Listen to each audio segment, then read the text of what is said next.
And how do you have $1.5 million to 1.7 million 6 months into your new budget? Now, I guess they took the money from reserves. And, the mayor herself said, let's get out our pencils, sharpen our pencils, and we're going to cut these things down. And she cut nothing. There was nothing she could cut. What do you draw the line on how much you're going to spend? I don't know. Governments are really dense that way. Look at New York City. They just kept spending and spending. And I think our city here will eventually start reaching for reality, facing reality. Right now, they haven't gotten around to looking at reality. But Peter, this is not New York City. This is New Smyrna Beach, Edgewater, Oak Hill. These are small suburban communities with no epicenter. I mean, let's face it, Daytona Beach is no better off. You take away the beach and the speedway, there's nothing there.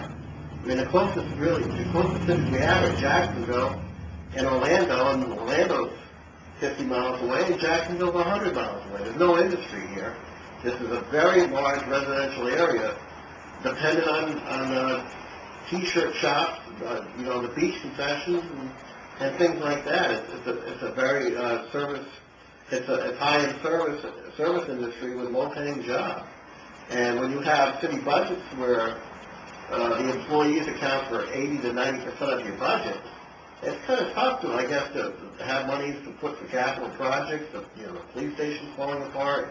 I guess they have a 2004 bond to build a new police station and some other things, but to have to take all that money out of reserves to fill the gap in the budget this year, it's kind of frightening.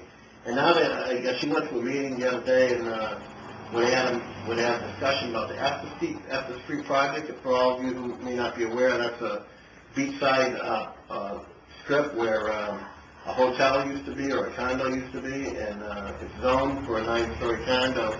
And the city bought one parcel, and they want to buy the second parcel that's there, so they have enough room to build a park and put in some parking, I guess, for 53 cars for off-beach parking.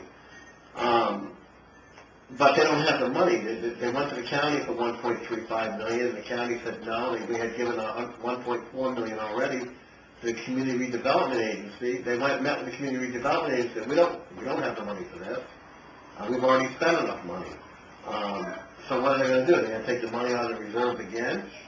Is this a good thing to do in an economic climate like this? Yes, they need parking, but is this the most dramatic need in the community at this time?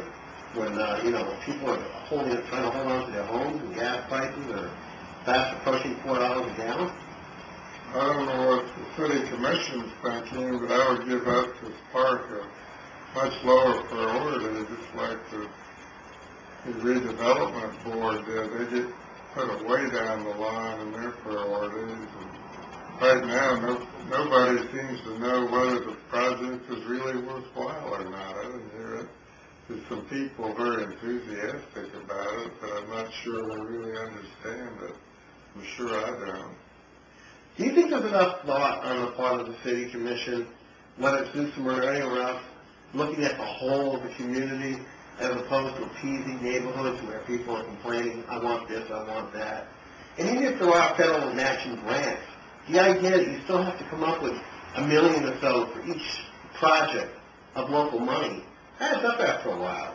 I mean, where do you draw the line? You got 100 people live there in a noisy airport. We don't like the noise.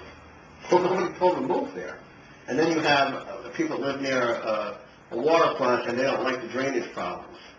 Again, it impacts their expensive homes. And yes, these people have all invested in their properties, and they're looking to live a good life, as we all are.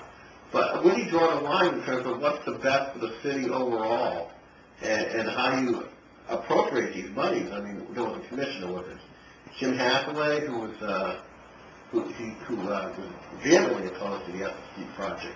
Yeah, he said that he wouldn't approve it under any conditions simply because they didn't have the money, regardless of the merits. And the merits are very much in doubt at this point. I don't understand them myself.